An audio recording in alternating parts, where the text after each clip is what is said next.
Advocate Moipone Noko, former head of the NPA in KwaZulu-Natal, saying the Cato Manor Murder Unit was allegedly offered up to R1 million to kill a member of the KwaMaphumulo Taxi Association.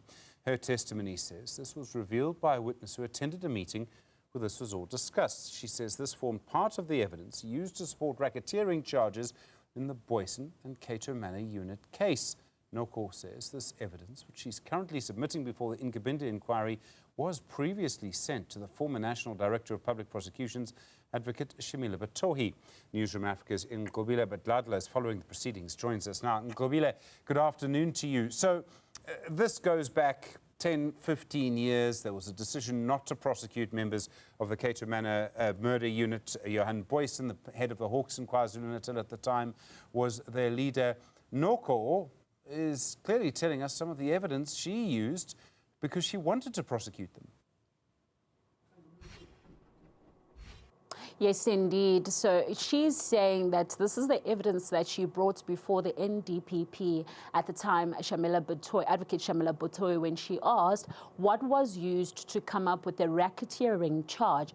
Now she's saying what supported their racketeering charge with regards to Boyson's matter and the Cato Manor Unit. She's saying that an amount of about R1 million, another amount of 750,000 rand, was alleged to have been given to the Cato Manor Unit to continue with the role of killing some of the members of KwaMaphumulo Taxi Association. This is the evidence she's saying was brought before them by a man who was a bodyguard, who was also part of these conversations that were happening at a parking lot in Umhlanga, some of which even the money was sent or given to some of these people that were continuing with the killing.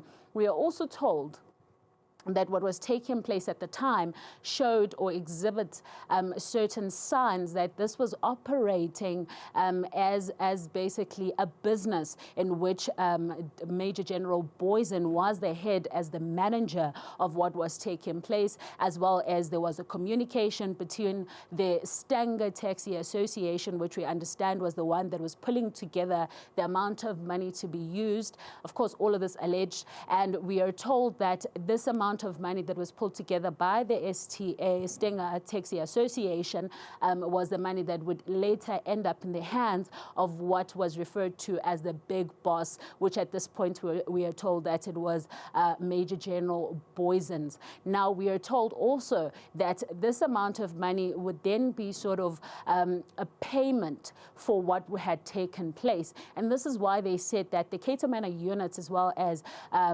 Boyson, Major General Boyson, operated as an enterprise because of these elements that were shown to be exhibited when the money was received, when there was the communication, when also the evidence of what had taken place was sent back to the STA, which we understand that at some point one of the people that was killed, his pictures were then sent back in a phone, and that's when the amount of money was given to them. But let's listen in as Advocate Noko explains.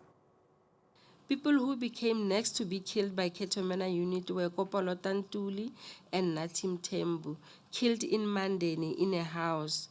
Him and 4 others, being Mr. Kanyile, Nqobile, Sanele and Bongizwe, took out a lot of cash and tasked Sanele and Bongizwe to go pay the Cato Manor for the job well done, which payment he had took place at the Tonga Toll Plaza. He mentioned that the person who was killed next by the police was Mdum Kize, and money was paid to those police officers. He said that the 4th incident was the killing of Mr. Ndimande by the Cato Manor Unit in the Howick area. Thereafter, he had a secret meeting with the other 4 members to arrange payment to the Cato Manor Unit, and an amount of 750,000 rand was raised. This money was given to Sanele and Bongizwe to go pay Cato Manor. Well, Stephen, what they're saying also is that what was used as a motive for this to continue was that there was the killing of Superintendent Zetembe Tonko, which we understand was ambushed whilst taking someone to court. We are told that that was used as basically an inspiration, rather, to sort of continue with the killing, saying that these people that were targeted were actually behind the murder of the superintendent. However, she has also highlighted that it was known who had killed Zetembe Tonko, and this was something that was evidence that was brought before them.